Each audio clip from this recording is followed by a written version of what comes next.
नमस्कार विद्यार्थी मित्रांनो, अनिल महापुरे स्टडी स्टुडिओ या आपल्या युट्यूब चॅनलवर तुम्हा सर्वांचं स्वागत आहे। आज आहे 24 जुलै रोजी जेवढ्या काही अतिशय महत्त्वपूर्ण चालू घडामोडीवर प्रश्न बनेल ते आजच्या व्हिडिओमध्ये आपण डिस्कस करूया।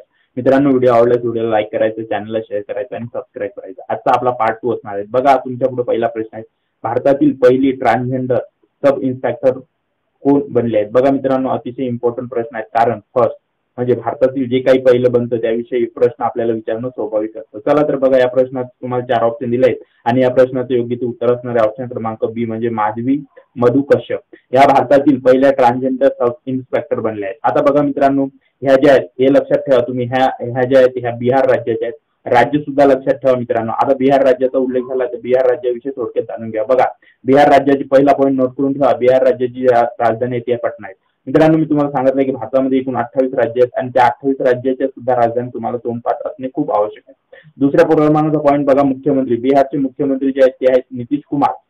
तिसरा पॉईंट बघायचा झाला तर राज्यपाल। बघा, बिहारचे जे सध्याचे राज्यपाल आहेत ते आहेत राजेंद्र विश्वनाथ आर्लेकर आणि बिहारची स्थापना। बघा मित्रांनो, प्रत्येक प्रश्नामध्ये मी तुमच्यासाठी एक प्रश्न सोडून जाणार आहे, तो प्रश्नाचं उत्तर तुम्ही कमेंट बॉक्समध्ये मला कमेंट करून सांगायचं।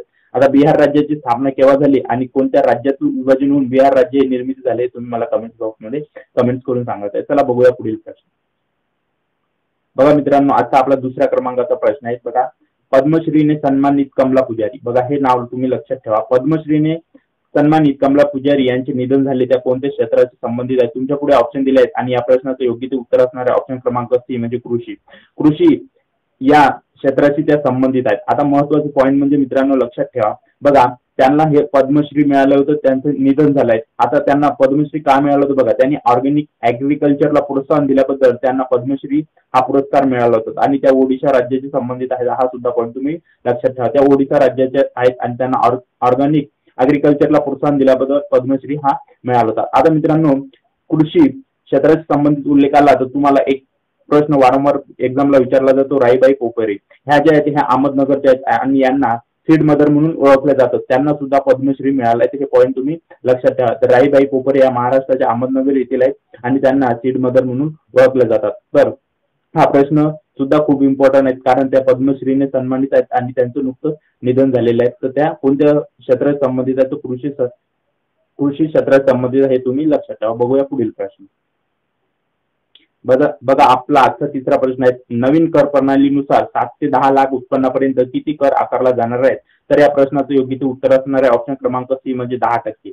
आता बघा मित्रांनो, नवीन कर प्रणाली आली आणि त्यामध्ये विविध नवीन करामध्ये बदल झालेले। आता ते महत्त्वपूर्ण कर आपण जाणून घेऊयात, यामध्ये कोणता ना कोणता एक प्रश्न आपला बनणार आहे। तर बघा मित्रांनो, महत्त्वाचं नवीन कर प्रणाली दर। आता हे दर तुम्ही लक्षात ठेवायचे, नोट करून ठेवायचे। बघा, 0 ते 3 लाख एखाद्या व्यक्तीचं उत्पन्न आहे 0 ते 3 लाख दरम्यान असेल तर त्याला 0% कर आकारला जाईल, म्हणजे ते करमुक्त असणार आहेत। बघा, 0 ते 3 लाखापर्यंत ज्याचं उत्पन्न आहे ते करमुक्त असणार आहे। जर का 3 ते 7 लाख असेल त्यावर 5% हे कर आकारला जाईल। त्यानंतर 7 ते 10 लाखाचं उत्पन्न असेल तर त्यावर 10%, पुढे 10 ते 12 लाख असेल तर त्यावर 15% आणि 12 ते 15 लाख असेल त्यावर 20% आणि पुढे जर का 15 लाखाच्या जास्त कोणाचं उत्पन्न होत असेल त्यावर 30% हा उत्पन्न कर आकारला जाईल। आता मित्रांनो, हे सर्व पॉईंट तुम्ही नोट करून ठेवायचे, यावर कोणत्या तरी पॉईंटवर आपल्याला प्रश्न हा बनवला जाऊ शकतो। तर या 7 ते 10 लाखापर्यंत किती कर आकारला जाईल? तर या प्रश्नाचं उत्तर आहे आपला ऑप्शन क्रमांक सी म्हणजे 10% असणार आहे। बघूया पुढील प्रश्न।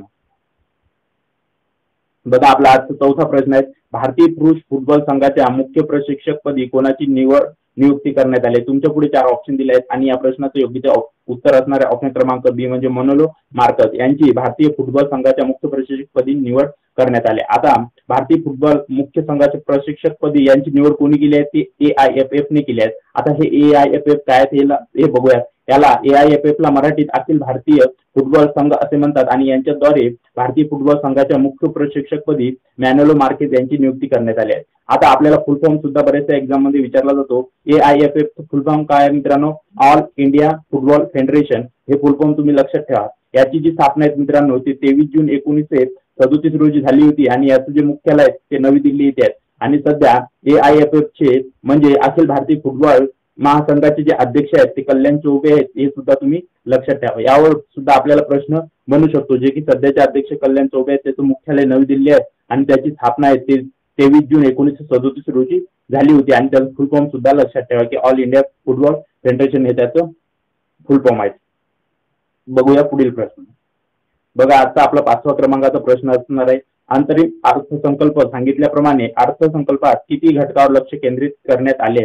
तुमच्या पुढे 4 ऑप्शन दिले आहेत आणि या प्रश्नाचं योग्य ते उत्तर असणारे ऑप्शन क्रमांक बी म्हणजे 9. बघा 9 लक्ष हे केंद्रित करण्यात आले आहेत आणि ते घटक कोणते हे सुद्धा मी तुम्हाला इथे दाखवण्यात आले. आता हे घटक सुद्धा तुम्ही एकदा वाचून घ्यायचे आहेत एक्झामच्या पहिले. एक यावर पॉइंटवर सुद्धा प्रश्न बनू शकतो. बघा ते 9 घटक याप्रमाणे. एक म्हणजे शेती उत्पादक, दुसरं रोजगार व कौशल्य विकास, तिसरं मनुष्यबळ आणि विकास, चौथं उत्पादन व सेवा, पाचवा शहरी विकास, सहावा ऊर्जा संरक्षण, सातवा पायाभूत संरचना, आठवा संशोधन व विकास आणि नववा नव्या पिढीतील सुधारणा. अशा प्रकारचे 9 घटकावर हे लक्ष केंद्रित करण्यात आलं होतं. आता आपला तुम्हाला एक प्रश्न आहे मित्रांनो, भारताचे जे अर्थमंत्री आहेत ह्या कोण आहेत. बघा भारताचे अर्थमंत्री कोण आहेत हे मला तुम्ही कमेंट बॉक्समध्ये कमेंट्स करून सांगत आहे, ज्यांनी की भारताचा अर्थसंकल्प हा सादर केलाय. चला तर भेटूया नवीन व्हिडिओ सोबत. तोपर्यंत व्हिडिओ आवडल्यास व्हिडिओला लाईक करायचं, चॅनलला शेअर करायचं आणि सबस्क्राईब करायचं. हा व्हिडिओ आपल्या मित्रापर्यंत नक्की शेअर करायचा. भेटूया नवीन व्हिडिओ. थँक्यू.